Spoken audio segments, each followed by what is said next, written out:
Okay, what show are we on? Sunday Night Suns. Sunday Night Suns, that's right. Hi. Also, hi. It's also, other days it's what show? That's also true. Other days it's what show? I don't know. Sunday Night Suns. Sunday Night Suns. Yeah! Okay, say bye. Night-night. Night-night. Go Suns. Go Suns. Go Suns. I Okay. love you. He loves you Goodbye. to the world. Love you. He loves himself very much, and that's. I mean, listen. How could you not love the kid? Whether you're him, whether you're anyone else, you know. I think it would be difficult not to enjoy that kid. He's a pretty good kid. His uncle sure does enjoy it. It's Keith Strader. What's up, man? Not much, man. Hey, if our team has as much energy as him, I think we'd be smooth sailing, right? We'd be in 6th seed, I think. Yeah, I like that. He brings the it's 3 a.m. Please just go to sleep sort of energy. New Suns hat. What's up? We gotta have new ones for the playoffs. Yes. Taking him to his first Suns game tomorrow, so that'll be very interesting to see how he reacts to being at the game. It'll be loud. He's gonna say it's too loud. We're gonna have to have his headphones because he's gonna be like, it's too loud.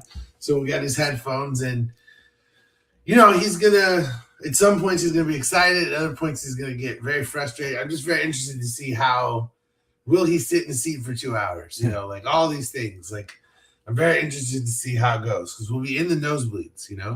We're not gonna be in a box or something where he can run around. Like we're in a seat. Yeah. It's gonna be fun. You, me, Brittany, Bubs, and my nephew Connor. Like it's gonna be very interesting, man. Like It will be. it's gonna be interesting to see how he handles it because I don't know. Like I think he'll be good. What you just described sounds exactly how we handle games. We're happy, we're sad, and we walk around for a little bit. So that's actually you're not wrong. I mean, that's a really good point. And this is probably one scenario in which it will be very profitable, especially with a 2-year-old a 4-year-old. I call my own son a 2-year-old. Weed, whatever. I meant to say 4-year-old. I'm thinking of the $2 menu is really, to be honest, to God true. $2 hot dogs, $2 popcorn, $2 water, $2 chips, and $2 soda. Go Suns. And $2 tacos and $2 ice cream. ice cream, yeah. Ice cream sandwiches? Yeah, ice cream sandwiches. There you go. Yeah. He'll be good with that. Yeah, it was it, dude. Yeah, it's a true story. And overall, it was just a good time. It was a very bomb. It was a good time. The hot dogs were really not bad. They didn't have the tacos before. I'm excited for that. But yeah, the point I was trying to make before, walking a 4-year-old around for 2 hours is going to be very useful because by the time we get him back to the car, he's asleep all night. So he's going to be knocked out because, I feel like, we got to show him. He's going to want to walk around the whole arena. He's going to want to see every single thing. And then, of course, when we get to the other side of it, he's going to tell me that he wants me to carry him and all of those good things. So it's going to be very interesting. But it'll be fun, too. We'll take a million pictures. We'll be those annoying people, who take pictures and everything. Yeah. And people. Yeah. We'll see how it goes. Well, maybe some Suns employee will see us and we'll be like, it's his first game. I should DM Ishbia. Yeah. I'm bringing my son to his first game. Give me your box. Because he randomly gives out his owner suite to people. Do it.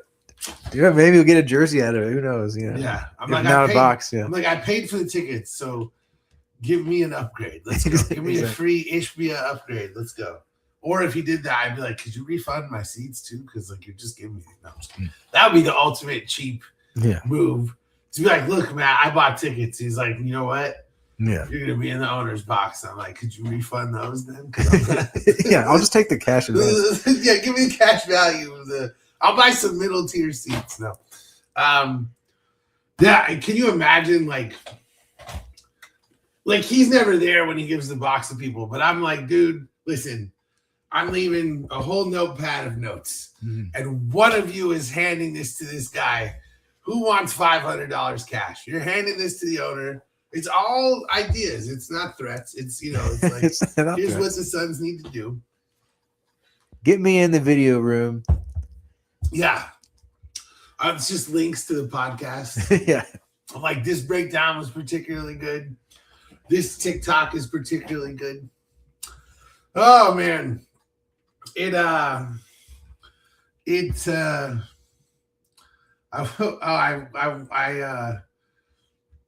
Speaking of, today's gonna be weird. I'm trying to add some new things, and anytime we try to debut some new technical stuff, there is occasional technical difficulties. So you'll have to forgive my. We'll see how some of these things go, but the Suns chase for the 6th seed. It's gone. Yeah. It's over. It's crumbling. Yeah, we've settled into the 7th seed at this point. And the good thing is the Clippers have fallen off behind us. It's now the Trailblazers, and I don't even know. I think they play again tomorrow. We're basically 2 wins from guaranteeing the 7th seed. And that's if the Blazers won every single one of their remaining games. We would still need 2. It's pretty much set in stone at this point. That Yeah. We got 43. They got 40. Yeah, and it's pretty much set in stone that not only are we going to be the 7, but they'll be the 8, and then they'll come to us and we'll play them. Historically they're always weird, but I really like to think right now, we're just a better and deeper team. We've got more veterans. We've got more, veteran talent. Obviously, Denny Avdia is having an awesome season. But I don't know what. That's a game that we should win. Yeah. Because at this point, I'm like, I'm very excited about tomorrow just from the perspective of hopefully Durant plays and it'll just be fun to see all that stuff. Me too. But as far as seeding goes, I think we know where we're at. And so, before you can look at the actual playoff situation, as much as you want to look at, like who would potentially play and, all of those matchups and things, which we'll get to eventually, you got to take care of business first. Because obviously, if you lose the Blazers game, the good thing about being in the 7th seed is that you get another shot. It's not the season over. No. But you don't ever want to go into a life or death, sudden death situation, against, because then we theoretically might play the Clippers. And, Kawhi's playing great right now. You don't want to deal with that. So, as much as we wish we could have gotten ourselves out of this situation, we did not do it. We are where we are. And I think that given that we're pretty much locked into the 7th seed, I mean, again, I think that if we came in here before the season, we started the show partway through the season. Yeah. On a high. Right. And things were going well, everything was, resolved. But, yes. Worthy of applause. Yeah. Do you think that, what do you think, or do you remember what you were hoping for and expecting? Like, let's say that we had, and I know that this is asking you to use time travel, but I'm just saying, what do you think you would have expected coming into the season? If we had come on this show and we had started in the preseason and said, here are our expectations for this season, what would you have said? I would have said play in probably from the 9 or 10 spot, honestly. So the fact that we're doing it from the 7, that's a bonus from what I thought we could achieve. So, from that perspective, it's good. What about you? I mean, I don't even think I was that high on it. I thought you were. I do actually think you were more positive coming into this than I was. Because I feel like I said like we can win 40 games, and I felt like and that's not great, but like a lot of people were putting us like 31, sort of thing, and I was like, well, we're gonna blow that away. Yeah, I expected to blow our win expectations out by 9 or 10 games. Like I did expect that we were going to win a lot more than people expected, but I thought that I didn't think we would be. I certainly didn't think we'd be competing for the 6th seed. That was not, partway through the season you started to feel that way, but like, I certainly did. Like, if you had said to me before the season, you're going to compete for the 6th seed but fall to the 7th seed, I think, that would feel great. Like you were saying, like, and, honestly, like, truthfully, 40 wins might be the 10th seed. Mhm. So, we might have had very similar expectations. I really thought we might win, 41, 42 and still miss the play-in. Just because I thought the West was going to be a little bit better than it actually has turned out to be. And so, but we're talking about roughly the same number of wins. Yeah. So, it's hard to judge this season as a failure. Like, we both sat here and just basically equated our best case scenario for this season to being 10th place. Or not best case scenario, but like when we're like positive about what we think is going to happen and we're putting a positive spin on it, our upper end of expectations was 10 seed.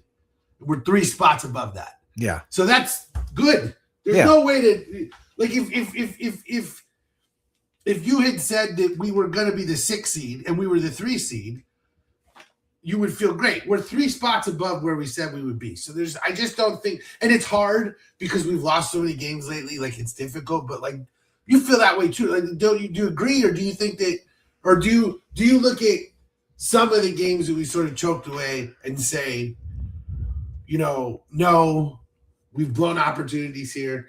I'm trying to be more positive, I guess, about what I think is like a first-year coaching situation, but I'm curious if you're more like, no, we've blown this. Because, we both watched every game pretty much, and we don't always take away the exact same feeling from them. So I'm just curious what you think. Well, I do think it's a combination. Like, I think, we've shot higher than we expected, and, we've had a really good year up to a point, but then I think it is also disappointing. Like, I think this last month and a half has been disappointing based on just how well we were playing earlier.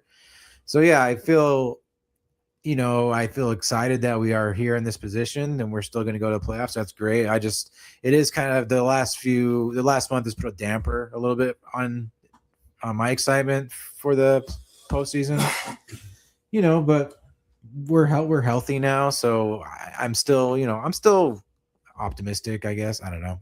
I don't think that we, I'm sorry. I couldn't help myself. I had to. I don't think that we're going to win a series. Honestly, the way we've been playing, and if we started playing the way we were playing right before we had a chance to get the 6th seed, or when we were hovering around there, then I think we would have a shot. But I don't know if it was we were playing the way our team was playing. We had no expectations, right?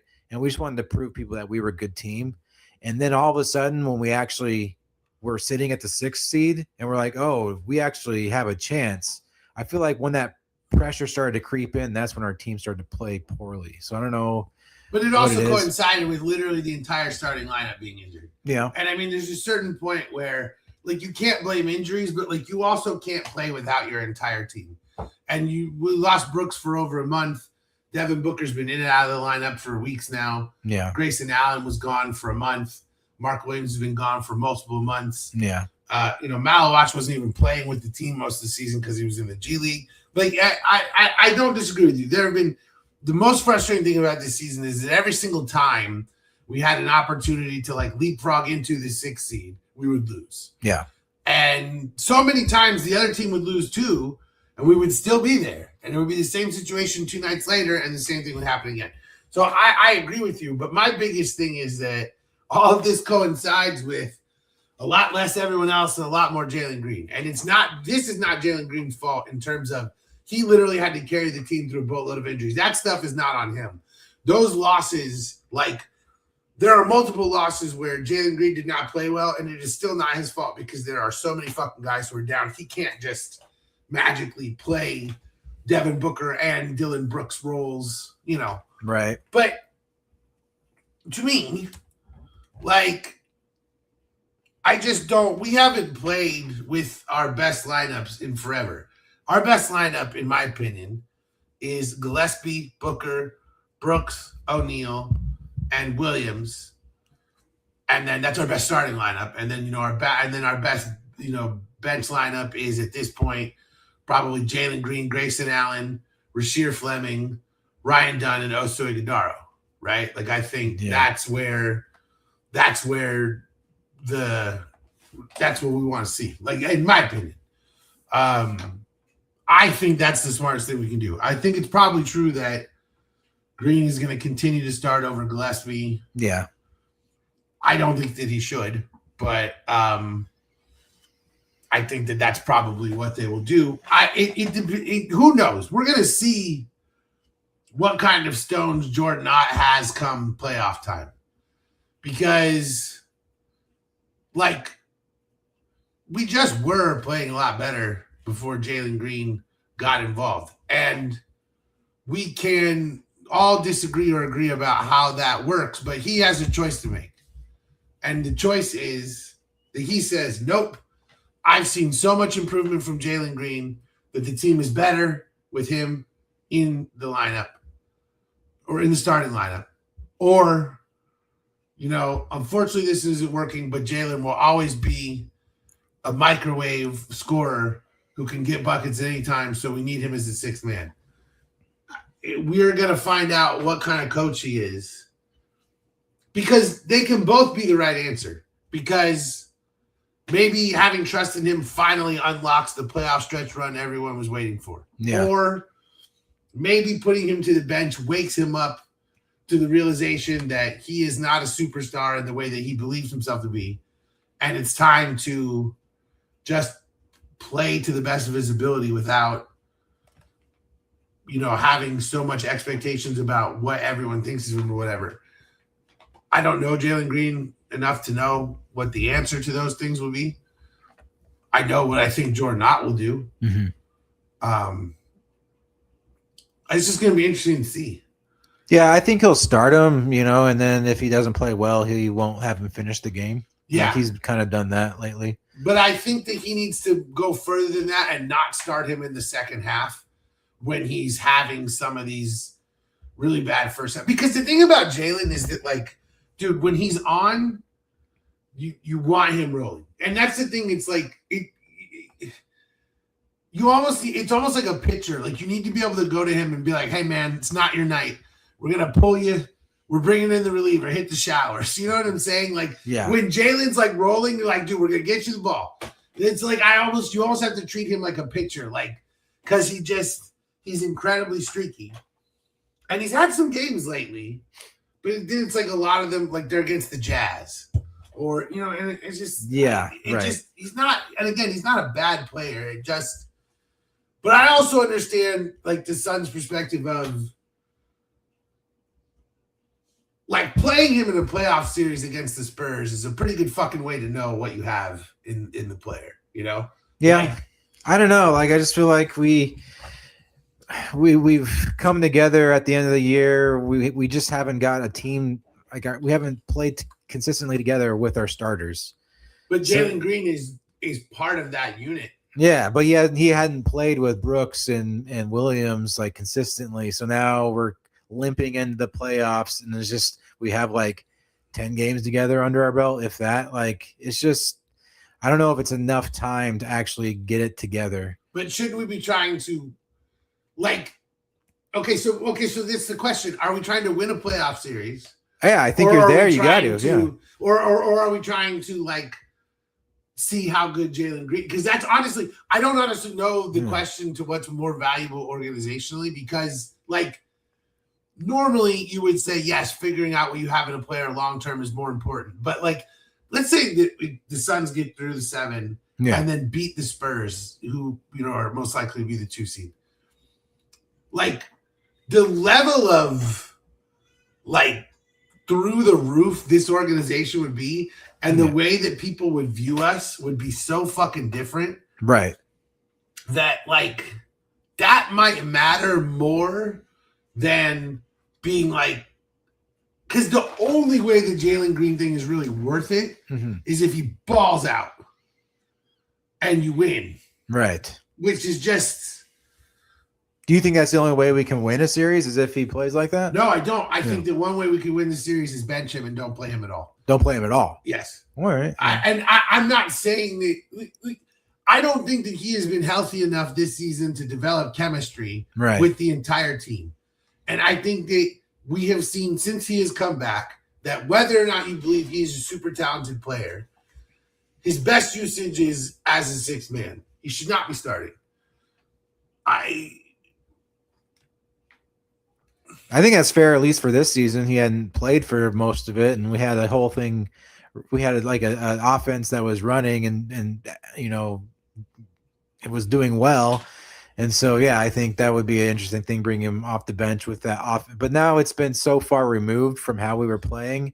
It's like we're not even playing that way anymore. Like we shoot shots that we would never have been seeing. Like we run in, we do hero ball where we just hope that it goes in, kind of thing. Or we just like run to the basket and there's a few people in the way, so we just toss it up hoping that it goes in. Like that's not a shot that we would have taken in February, really. So I would just rather give all of his minutes to Colin Gillespie, Grayson Allen, Royce O'Neal, and Rasheer Fleming. Yeah. And go back to, I agree with you. Like the way we were playing before was better. And the thing is like these guys have been playing basketball their whole life. It's not like we can't get back to playing that way. Like it's not like they've forgotten how to do it and the Monstars took their power and they don't know how to play together anymore. It's just that right now, the particular mix of players who have been healthy have not been conducive to good offense. And Jalen Green being there stops the fucking ball from moving. Yeah. And Dylan Brooks is guilty of that too, and Booker to some extent sometimes when he's not the one bringing it down and they dish it to Booker, it rarely leaves his hands after that. I mean, unless but all of that is exacerbated because they're sitting there watch Jalen Green do it, and then they're like, "Well, I'm not gonna not take my turn." Right. When this dude, it goes that way, you know. Like, and you're right. I mean, Dylan Brooks literally always leads the league in percentage of shots taken out of pick and roll. Like, I'm not joking. Like, he literally always leads the lead in that statistic because if he has a pick and roll, he is shooting that fucking ball. He doesn't pass. It's just what it is. Mm-hmm. But, you know, adding Jalen Green to that, it's just like all of a sudden now we're not passing at all. And so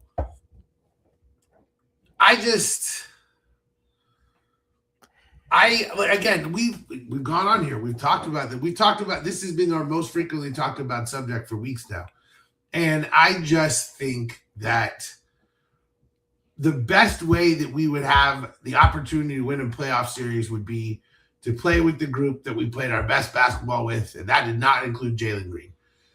And that's, and again, it's not meant to hate on him. I do think that all the injuries this year really hampered his ability to learn the way that the Suns were playing. And I do think that Jordan Ott does feel a responsibility to figure out, can I coach this guy long term? Right. But I just think if in a series against the Spurs, if I could have Jalen Green for 15 minutes a game and he would still play with all of his intensity, that would be a little different. But I really doubt that he would do that. Like he came in like Bouye used to come in earlier in the season. Exactly. That would be great, If he would do that and roast the bench, that would be great. If he would go full Lou Williams, but he doesn't want to do that. So I just think the best case scenario may be one of those things where you just go home, but they're not going to do that. No. I think Jordan Ott's just going to continue to start him. I think they do want to know, hey, can these two play together long term? I just kind of think we've answered that question. Yeah, I mean, I don't know. To me, it's still up in the air a little bit just because of the injury issues.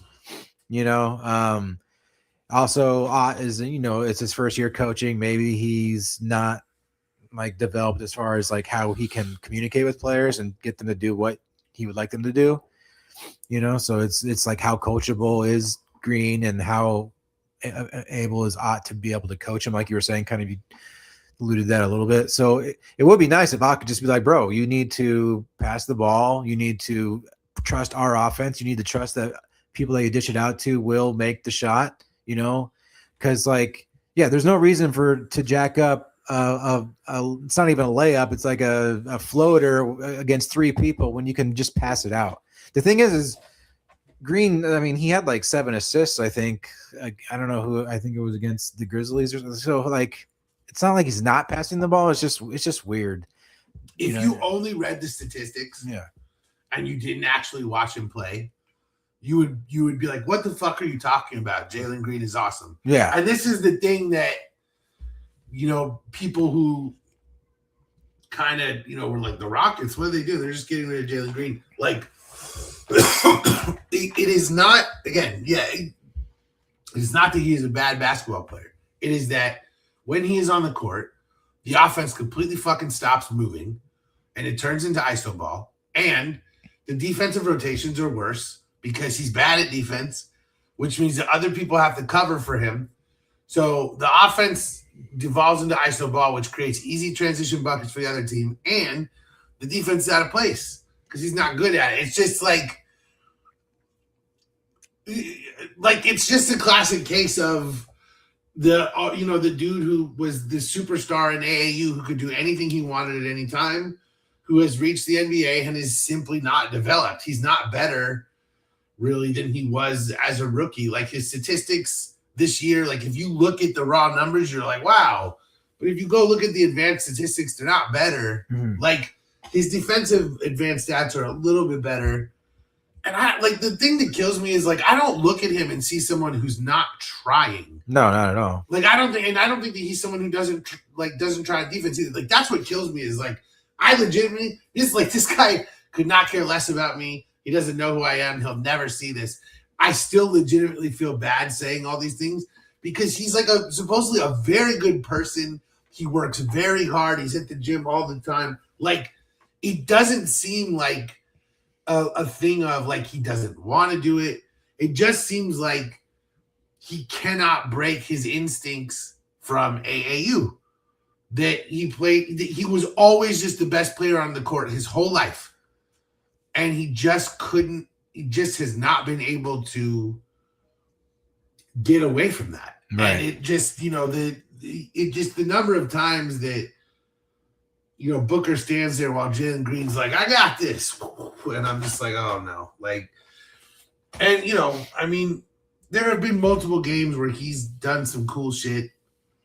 He's not bad. It's just like you said, you can trace every single thing that we're saying about our team not playing like themselves to two things: injuries and the insertion of a player. You can't, his usage rate is fucking as high as Devin Booker's.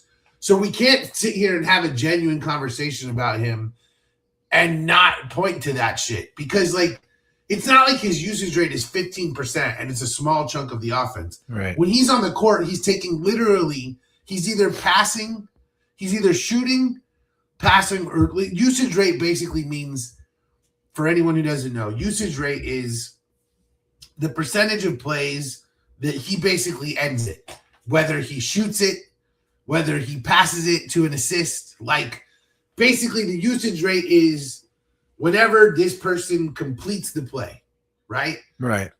And his usage rate is at 30%. Yeah. So he's taking fully 1/3 of the shots or passing 1/3 of the shots to assist, whatever. Yeah. He is a major component of the offense, and it's completely broken since he's been involved.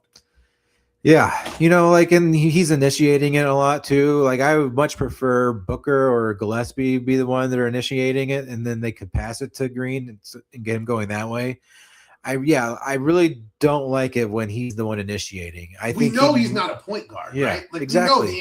We know this. So yeah, just that's why I don't it was cute halfway in the season when we had other people initiating the offense. Just depends on whoever has the ball. Royce will bring it up, Guidaro, but it's just have it be Gillespie or Booker. That's kind of where I'm at right now. Well, especially because in the playoffs, you can't do that shit. Right. Actually, I will say that Royce and Grayson have had much better, playmaking years than I have really. Grayson especially. Yeah. Royce, Royce has done some stuff I can't believe. But I agree with you that, in the playoffs, having Jalen Green be the primary initiator. Yeah. Imagine we're playing the Spurs. Yeah. And Wemby is just taking the ball away over and over and over. I don't want to see that. And I just,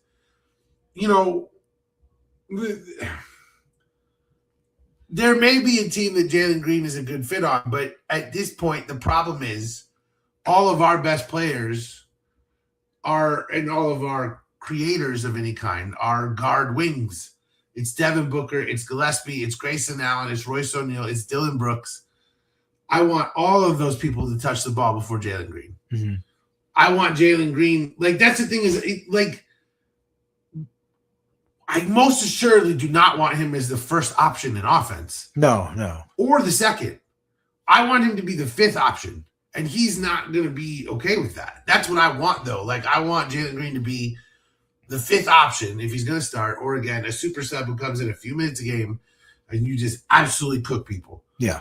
And that's, but again, like, even then, like, he's making, $30 million. Like, that's, Then yeah, politics get involved with that. It's like, oh well, he takes up such a huge chunk of our salary, we have to play him, kind of thing. And Right. It's like, I don't know, and I don't know, like how much of the blame, like if we're talking about, like, I know it's Ott's first year, but there are a lot of fourth quarters where we go stretches without scoring, and it's like he doesn't call a timeout. He has some interesting lineups sometimes, like he'll go to small ball against bigs and stuff. So I don't know, like. What do you feel about that? Like, well, I think I've said this to you before. I don't know if I've said it on here, but I made the comparison before that, like, it reminds me of Bill Belichick, yeah, where he does like the situational coaching thing, uh-huh. where he's like, let's see what happens if we do this. And like, I hate it when Belichick does it. I hate it when Jordan Ott does it. I do think you can learn things from it, but I also think, like, don't cost yourself seeding by doing it. But I also at times think, like, you can see him on the sideline, like, trying to figure out, like, is this a legitimate, does this work? Does it, because he has mixed it up quite a bit. Yeah. Like, not in a Monty Williams sense, where you're just like, what the fuck is happening with these rotations? Like, Monty Williams is like, one dude plays 8 games in a row, then you never see him for 2 months, then he's starting. Like, Monty's rotations were the worst thing I've ever seen. Jordan's rotations have been fairly consistent, but he'll, like, make tweaks, and he'll throw out some weird lineups, some very small lineups at times. I do think that he's still figuring out his way as a head coach, obviously. Yeah. There's no question about that. He also is a player development coach first. Yeah. So going from player development coach to head coach, I do think that there's a little bit of, you got to focus somewhat on the team and not just the players. Yeah. And so I think that there is a little bit of him still learning lineups and team building and all those things. Mm-hmm. We see that. But I do feel that his refusal to pull Jalen Green down the stretch of a lot of these games over the last couple months, like, I look at it 2 ways. I look at it and say, you fool, you cost us the 6th seed. Why would you do this? And if his answer was, because now we know Jalen Green isn't it, and we'll figure something else going into the playoffs, I accept that answer. Mm-hmm. We do need to know, what we sort of have. And I think we know what we have. And listen, maybe there is someone who can, like, fix this dude, but I just feel like he's built for a team that's not us. I'm sure, I really do think there's a team that could make Jalen Green work. I just think, I think Jalen Green would be incredible in Mike D'Antoni's system. Mm-hmm. That's tons of ISO. Like, the system that he ran with the Rockets, like, I think that Jalen Green could do that shit. Yeah. I just don't know that it works for us. Unless someone just, maybe someone gets through to him this summer and is like, dude, you're never going to get another chance more special than playing next to Devin Booker. And again, maybe someone gets through to him in the next few weeks and he has a great playoffs. Like, Yeah. if he averaged 17 points and 4 assists, but he cut the turnovers down to 1 and he just stopped holding the ball, like, things could really change. But it's just, he wants to dribble against everyone. He wants to dance. He wants to be Kobe. Yeah, I feel that. I don't know. Like I think it's more of like he might not be the fit for the team, but I don't like placing all the blame on him. Like, not that that's what you're doing, but I just feel like it is like a collective team disillusionment, like where they've kind of lost faith in the way that the offense was running in some respects. I see it like from Grayson. I do see it from like, they're just taking shots that they wouldn't have taken earlier in the season. And they're not making the extra pass as much as they used to. And I don't know what it is. Like if they feel that they need the score and no one else, like they don't trust someone else to score. So they go and take bad shots just to get us the lead or to close the gap a little bit. So I don't know. But I ask you, who is it that they don't trust? Just like, because Green can be sitting and they still do this is the thing. It's like Gillespie hasn't been as consistent, so he wasn't hitting his three. So now they're not dishing it out to him as much as they used to. Like, I don't know. Like, it's just weird watching it. It's just not the same. I don't know. It's just hard to even place what's going on. I didn't watch all the games this week, so it's there's a little bit of that too, but I just feel like if these weren't all the exact same things that Rockets fans said about Jalen Green, that I would agree with you more. And my biggest problem is just that he has grown not at all. And that's the thing, is that for all of the like talent in the world and for all of the ability in the world, he has shown no ability to adapt to what the Suns are doing. He has the only thing I have seen him do this season that I felt was positive is that I felt that he has gotten slightly more judicious at times with his three-point shooting selection, and that he has cut down on some of the turnovers. The last few games, I felt like he's thrown some nice passes, and there were not as many just absolutely horrendous ones. But I'm just saying, like, this was the same problem the Rockets had. Their offense completely just ground into nothing, and they could not figure it out. And I know that they're having sort of similar problems now, but it's not as big of an issue. Mm-hmm. And no, it's not fair to put it on Jalen Green. I agree with that.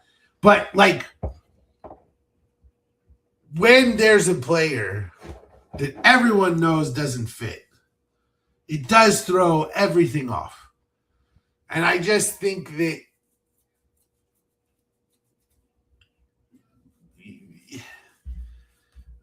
there is also something to be said for, if Jordan Knott is doing situational stuff, then it's going to be clunky on purpose until we get to the playoffs. Again, I don't necessarily agree with that choice, but that would be part of what you're doing.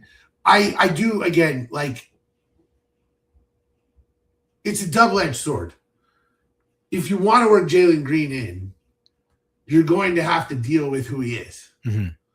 So, like, in that sense, it is his fault, because they are working the way he wants to play in, and it's not working for them. So in that sense, a lot of it is on him, because he hasn't changed the way that he plays. On the flip side, I don't think that the Suns have, like, he's 2 of 17.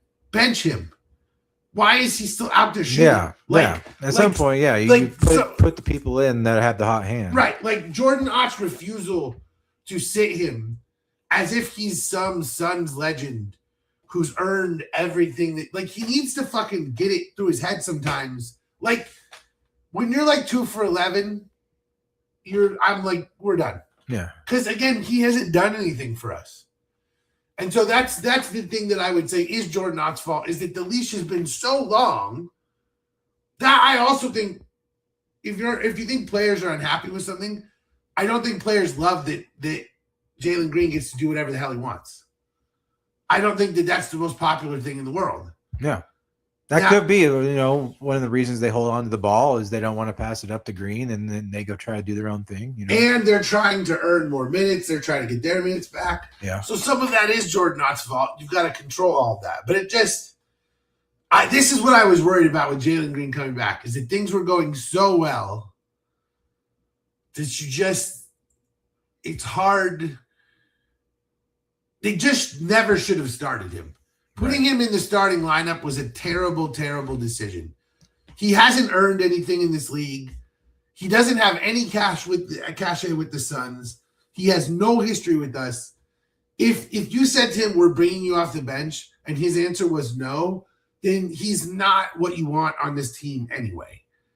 Like, you've earned nothing with us. You haven't earned a starting position. We should have said Colin Gillespie is starting, and when you come in, you cook. Yeah. You go to town, man. We are going to let you absolutely roast for the second unit, but you're going to come off the bench because Colin Gillespie has earned this job. That's what they should have done. Yeah. And so that is mistake 2 on Jordan Ott's part, is that he should have had the balls. So these things also depend on, was there an organizational directive? Because what if Ishbia says, no, I need you to start Gerald Green because I need to know what I have in this guy. Could be. Then that's not Jordan Ott's fault. So he also came in when Booker got injured and Brooks got a hand injury. So basically he was the guy at that point. Yep. And he was basically tasked with running the offense. So it kind of was in a bad situation where that wouldn't have happened had Booker not got hurt. And so, like, that was the end of that old offense. And then we were without Brooks, too. It's the new Jalen Green era where now he's running the offense. And now that everyone's healthy, we can't remember what the offense was like before he started because that's all we know now. And it's hard to get back to what we were at with, like, 5 games left, or 4 now at this point, like, when we're finally healthy. But, see, I don't think it is hard if you just remove Jalen Green from the equation. Yeah, that would be great. Like I literally believe it would look like riding a bike. To me, I think it would take a little bit more time, but I literally honestly think it would take 2 games. Like, the thing is that, like, and I know that we don't have years of time together, but this was 60 games. Maybe not 60. It's like 40, I think. 45 games of. When did Brooks get hurt? It was around about 45 to 50 games. So somewhere in there, 40 games of, like, really good cohesion. Like, that is enough time to develop something very, very real in this league. And so I really, truly believe that they would, and I'm not saying that they'd be like, they're going to the finals, but I'm just saying, I think because the second that it's fun again, all that stuff gets easier. And it's one of those things where, like, the first quarter looks a little shaky, the second quarter starts to look better, and then by the end of the game, they're like, oh my God, it's back, Yeah. And I think I do think that they have that in them. I really do. But I don't think that they have it in them to tell Jalen Green, hey, we're just moving on. We're sorry, this is not working. Because it's just, that's a very hard organizational decision to make because the goal is to rehab him and trade him for value. But you're not going to do that. Right. And it's just, it is what it is. Like, given that we know what they're going to do, the question becomes, how do you best utilize him to win games? Because we can sit here and talk about all the millions of ways. Like, we could jettison Jalen Green into space. Like, you know what I'm saying? Like, but it doesn't matter. Like, ultimately, what's going to occur is they're going to play him. So how do you use him in a way that makes the most sense? And I just think if you're not going to bring him off the bench, he has to have a short leash. Right. Don't let him initiate. Yeah. Pass him the ball when he's open and go from there, Yeah, he needs to be running around, coming off screens, and then when he gets the ball, like, I would just be like, here's how this is going to work.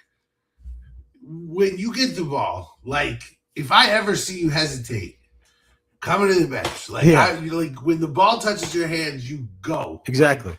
You shoot, pass, drive. Our offense used to be, we pass it until we get someone that's open and then they make a play. And that's how it should be with him. It's like, if you're not open, you don't force the shot, you pass it out, and then you got 24 seconds. That's a long time to get the great shot. And right now we're just not doing that. And I think the other problem is that Jalen Green all season was on the bench, supporting the guys, being there for them in interviews, telling them you're killing it. Yeah. You're the man. You're the, when I get back, I can't wait to play with you. Yeah. We're going to kill him. And these dudes love this guy. Yeah. I think they personally love him. And when we brought him into that, he did well with that offense. It's only when he didn't have that offense anymore. Yeah. I just think it's draining for him. It is. It's just a tough situation. But I really truly believe that I just think Colin Gillespie's a better player. Yeah. I just think he's a better player. I don't really think anyone would disagree with that. I think that if, let's say that right now they were both free agents, and like it was just like, who's going to get more money this summer? I know that Gillespie's 5 years older. I don't think it matters. Like, I 100% believe that Gillespie is just a better player for the next, 3 to 4 years. Me too. I mean, I would take Gillespie over Green right now. Like if we had the choice, like if it came down to that, because Gillespie understands what we're trying to do here more. Yeah. And he fits in with our offense better. And then, he has the Suns record for 3-point shots. Right? That's so crazy. And so it's like when he said that record, I was like, what? Like Grayson doesn't it's just so crazy and it makes sense. Like most of Colin's shots are threes. Uh-huh.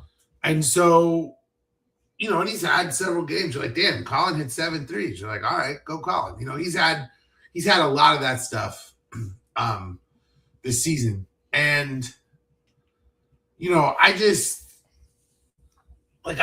want to win a playoff series. But again, if you can get Jalen Green to do it, if you can get him to listen to you, if Jordan Knott says, no, this is going to be the coaching job of a lifetime, then okay, man, go show me your chops. Like I'm willing to we've seen all sorts of things in sports, Yeah. So I'm willing to I just want them to see what I see and not just let him go. Again, when he breaks 3 triples from 40 feet in the first 2 minutes of the game because he's heat checking everything, it's just yep, all right, we're gonna pull you. I just need a little bit more willingness to just say to him, hey, Devin Booker is a superstar around here. You are a role player. Play your role. Because we just were doing so much better when it was Book's team and everyone fit around Book. Yeah. And now it's just it gets very, I don't know. It gets very intense and you're watching the game and it's just right. Because it's frustrating. Yeah. It's just been been that way lately. All the last second losses, I know, man.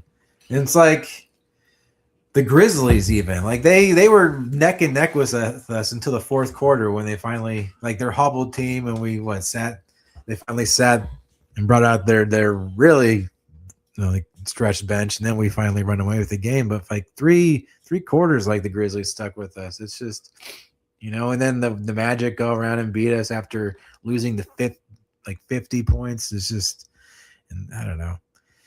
It's disappointing, but I'm glad that we've hung on to the 7th seed. I don't I hate to say it, but I will believe it when I see it again, I guess at this point. If we go out and win the play-in game and we, hand the Trailblazers a loss, and it's not, and it's kind of decisive, I'll be back on the train a little bit. But until I see that, I'm worried that we will drop that game at home to either the Clippers or the Trailblazers. Yeah. That's kind of where I'm at right now. So part of the problem is, just the, we play harder than everybody. Well, if you're not playing harder than everybody, then it doesn't. Right.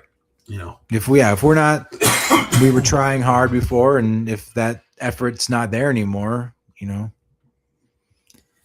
But, it's also, again, everyone's hurt. Everyone is trying to get to the playoffs without being more injured. We have been relatively settled into the 7 seed for quite some time now. There's been little chance of us falling out of the play-in for quite some time now. Yeah.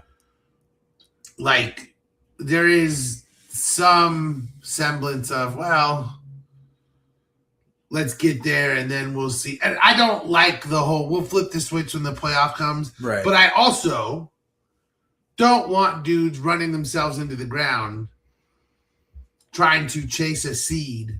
Right. So I agree with that. like there is a semblance of like,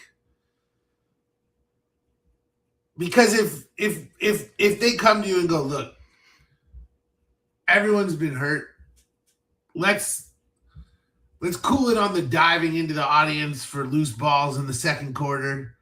Let's cool it on the fouling everyone and like let's play our game a little bit, but let's lower the intensity because we want everyone. I'm not saying I agree with that. Yeah. I'm saying that the way that load management works these days, I'm not shocked when it's like guys are playing at 80% as they prepare for another stretch of the season. Like I'm not shocked when I see those things. I mean, there's something to be said Devin about doing that. But Yeah. There There is something to be said about that. Like we were playing with so much effort, and maybe that led to us getting injured, halfway through the season. Like maybe that kind of effort's not sustainable without, getting some injuries, especially with we're one of the top teams with back-to-backs this year. Not that like we had 16 versus the Timberwolves 13. It's not like a huge difference, but it's 3 games. What's funny is a lot of those were earlier in the season. What if we were really good on back-to-backs because that level of constant, it just kept our intensity up. Yeah. Yeah. And now the games are so spread apart and we're so injured that it's just almost hard to keep the intensity from nights. I almost wonder if the sort of more constant play of the playoffs where it's every other day and exactly what's going on. I wonder if maybe that'll make it easier for them to sort of lock in that intensity because it's our schedule in the back half has been weird. It has been. We've had multiple 4-day gaps and it's or then we have a week with 4-day gaps and the next week we play 5 games in 7 days. Yeah. It's just, It's been a weird, and then, these things are not excuse. There's no excuses. There have been multiple games that we should have won. Yeah. We should have probably 4 to 5 more wins than we do. Yeah. That is true. At least, yeah. Yeah. And so, it could be more. So there certainly is a level of just, you let things down. But also, again, first-year head coach. Yeah. Just constructed team that was, turned over in a major way from last season. Tons and tons of injuries. Yeah. If they said to them, look, we know what we can do. I need you guys to get healthy and let's get to the playoffs and then we'll take it back up to 11. Yeah. It's not my favorite thing in the world, but I understand it. But especially if it's look, we definitely believe some of these injuries are directly related to the level of play. Let's bring that play in the playoffs when we got nothing else to lose, But you got to make the playoffs is the problem. It's true. That's right. You got to make the playoffs. And it's we've kind of been coasting in a way that we haven't earned. And sometimes it's hard just to turn it back on. Yeah. Just to flip that switch like you're saying. Yeah, you can't just flip it. That's why I'm saying, to me, the Jalen Green thing would not be flipping a switch. That would be literally, if you just sent him home, for example. Mm-hmm. All of a sudden he's just not there. And they're just going to start playing the way they played before he was there because he's just not there. It's just muscle memory, And so that's why I think it's easier because I agree with you. I think that flipping a switch is doing it with Jalen. And I think that the muscle memory thing is doing it without him at all. Yeah. Now, again, it doesn't matter. They're not going to do that. But I do just hope that, like you said, we're going to see in this playing game against the Blazers. If we're whipping the ball around and flying around and shooting lots of threes and, living in the paint and, flying out to corner shooters, then we're going to know that, again, there was a level of in-season load management going on that let's just, okay. But if it's more of the same with Jalen Green gets 30 shots, then I have a problem. Even if we win, I'm going to have a problem with that, Yeah. Because I agree with you. Like, the stagnancy is a huge issue. And whoever's fault it is, even if it is Jalen Green's fault, like you said, that also falls on the coach. Right. And if it is Ishbia telling the coach we need to do him, Jordan Knott still, there are a lot of scenarios he could have improved.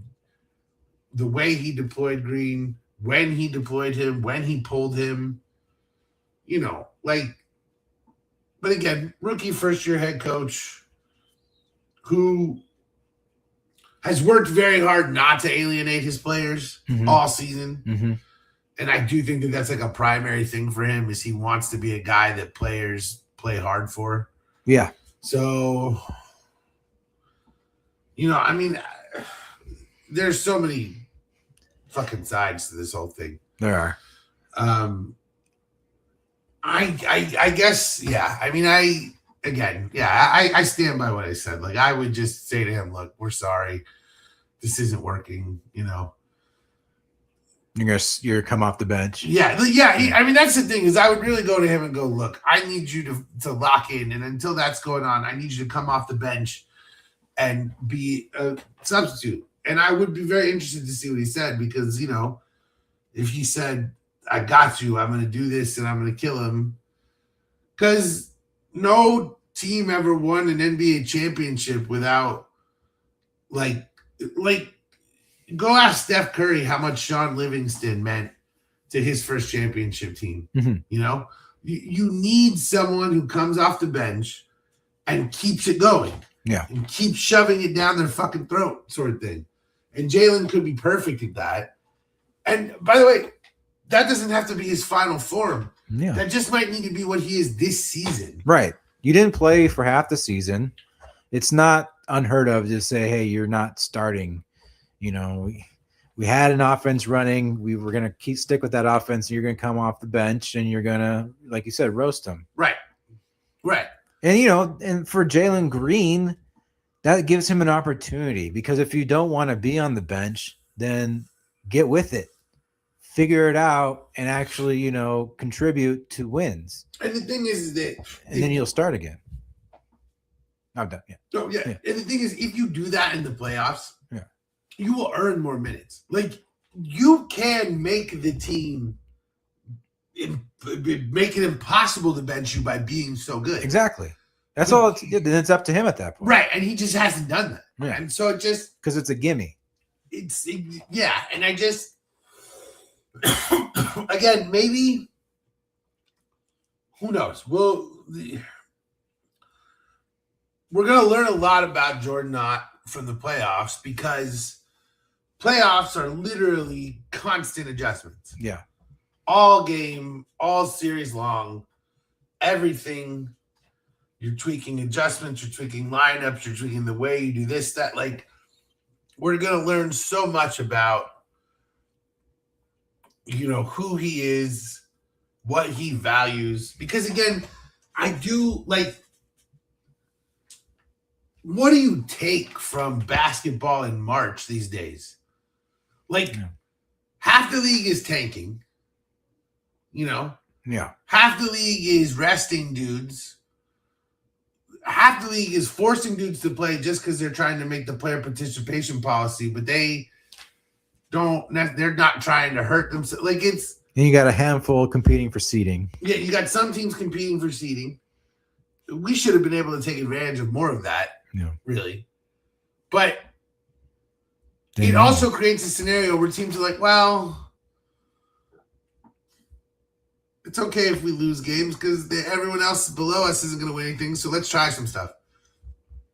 And I just wish that there was more these need to be the most competitive games of the season heading into the playoffs. Why are there the best games of the season earlier. It's really weird. It is weird. I mean, obviously the best games overall of the season will be the playoffs, but I'm saying the best games of the regular season should be the games that decide the playoff seeding at the end of the season. Right. And I've said it a bunch of times. The way to fix this problem is the teams that lose in the first round go into the lottery to get the first overall pick. Because again, the thing about this is nobody is going to tank, even for like Victor Wembanyama, nobody would tank out of a first round series to try to go into the lottery. Like, first of all, I would just make it a flat lottery. Like the teams that there's no, like, it's completely random. So there's no way to like know that you're going to get a top pick. And again, like when people go, well, the players don't necessarily want to add the number one overall pick. They don't necessarily want some dude who's going to come in and take all the shots and take all the glory and all that stuff. So you're never going to have a team that's like on the cusp of winning a series, tank out of the first round to lose to try to get the number one overall pick. That will never happen because players just won't play like that. So it's a perfect scenario. It's what they should do. I agree. That's a good idea. A bunch of people have suggested versions of that. I'm not even necessarily the inventor of that. I've just seen people suggesting, well, let's do something to improve the odds of the teams that lose in the first round. And I'm like, no, just make those teams the lottery. Make the teams that are in the play-in. You could give them worse lottery odds if you really wanted to. But I just think you should make it the play-in teams and the teams that lose in the first round. And then, that incentivizes teams to get better. There would be no benefit to losing. None. Because you wouldn't get anything. I just don't. I think it would work very well. Me too. I hope they do something like that. Yeah, it'll be very interesting to see. They're considering a ton of other stuff. So far, nothing like that. They're considering stuff like flattening the odds again and changing the number of protections that you can do. There's all sorts of, But yeah, I mean, right now, the biggest thing to me is, you got to beat the Blazers because that's going to be really that. I would like to just beat that, get to the, the play-in, and then most likely it's going to be the Spurs. And so that's all about, just basically Wembanyama, Right. And how do you deal with him? And, again, I think that we are uniquely qualified to make Wembanyama's. The thing about the Spurs is, and we'll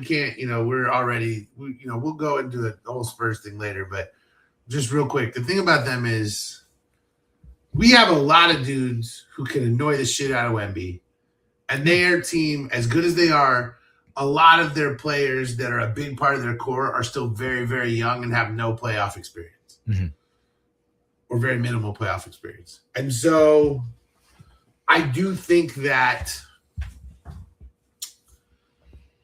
there is an opportunity. Booker's been to a finals. Yeah. Brooks is, had some been in some playoff series. He's had some success in, the World Cup. Yeah. So I do think that there's some opportunity to, just to fuck with him, we don't have a ton of playoff experience either. Royce O'Neal does.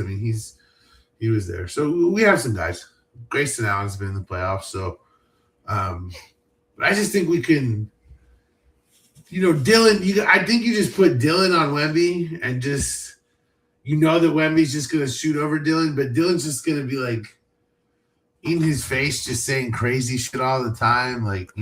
Yeah, just get into his head. But yeah, and you just challenge him to. What you want to do is you want to turn Wemby into like a ball handler and off the dribble shooter, because when he's dribbling, it's way easier to steal the ball from him. You don't want him to play in the post, right? And hopefully, the fact that Williams and Maluach are both huge, I just kind of think we could pull off that upset. Me too. I mean, we played well against them in the season. Yeah, Even the most recent loss against them came down to a last second shot from them. yeah. So we do match up well against them. Yeah, I mean- I'd be excited to see it. The thing that kills me is that there's this world where we beat the Spurs because we match up so well against them. The Lakers get the 3 seed and beat the Rockets in the 6 seed. Then we get the Lakers in the second round, and we beat the Lakers because we match up so well against them. And then we're in the Western Conference Finals in a season that nobody expected it because everything went perfectly and the seeding broke in such a way that everything is good for us, because it kind of has gone that way. Yeah. And maybe I'm dreaming a little bit, but I just don't think it's impossible. It's not. I mean, if you look at how we've done this season, like if you take our highest highs, I put that team against any other team in the league in a 7-game series. Like I think we can come out on top if we play that way. It was just we got to get back to that kind of mindset. Like up until a month ago, Yeah. we were statistically a better team than the Lakers in every single way. Yeah. We were just behind them because of a few early season wins that they had that we didn't. Right. On some, like the Luka Doncic or the Austin Reeves 60-point game and all this stuff. Mm-hmm. Now Luka has been playing crazy ever since they took his kids away. Yeah. But now he's out. I just think that's so crazy. Like most dudes, it's like they get the bump when they become a new dad. Yeah. Luka got the bump when his wife took his kids away and he didn't have to be a parent anymore. Now he's hammered at the strip clubs again. He's scoring 40 a night. It's like, all right. But yeah, he's hurt. Reeves is hurt. But it's just going to be interesting. Like the way things break, it could be good for us. It's goddamn this week, and we're healthy. We're finally healthy again. Except for like Coffee and Highsmith. So yeah, if we're somehow able, like I was saying, just to get back to that intensity that we had halfway through the season, I think we got a shot. And Coffee and Highsmith, like they weren't even really going to play in the playoffs. They were basically brought in to help during this stretch of injury time. So. Yeah. Though I did like Highsmith when he played with us. I think he actually would give some pretty good minutes in the playoffs. But I like how he just can't score. It's just he's a black hole on offense. He was hitting the 3. That's when he came in for us. He can shoot a little bit, but in the play, it's it's a little bit of the Josh Okogie thing, where it's just like he'll have a few games, and then I think in the playoffs it would become a real problem to play him. But again, I just think what I want to see. What I hope to see is, dude, we have 11 dudes I want to see play because it's Gillespie, Booker, O'Neal, Brooks, and Williams. That's the top 5. Then again, Jalen Green, Allen, Ryan Dunn, and then you've got the thing is you've got Oso Ighodaro. You got Malawach, Yeah. I want to see Rasheer Fleming play. Like I'm at 11 dudes. Yeah. And so it's just very interesting. Like not enough minutes. Yeah. There's not going to be enough minutes. Someone is going to get shaved out. I hope it's not Rasheer Fleming.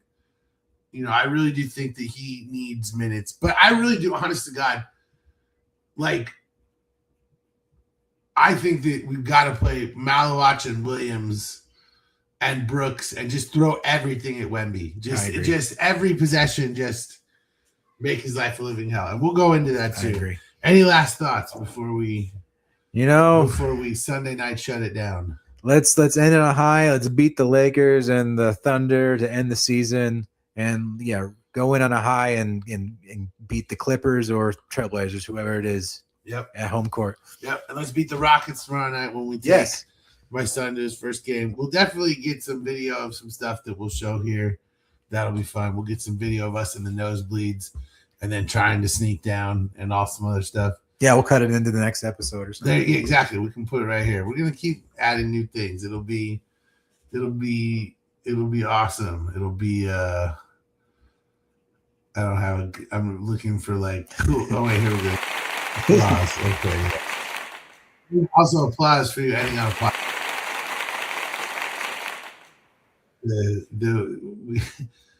We may need to use the power bat on this episode sometimes too. Yes.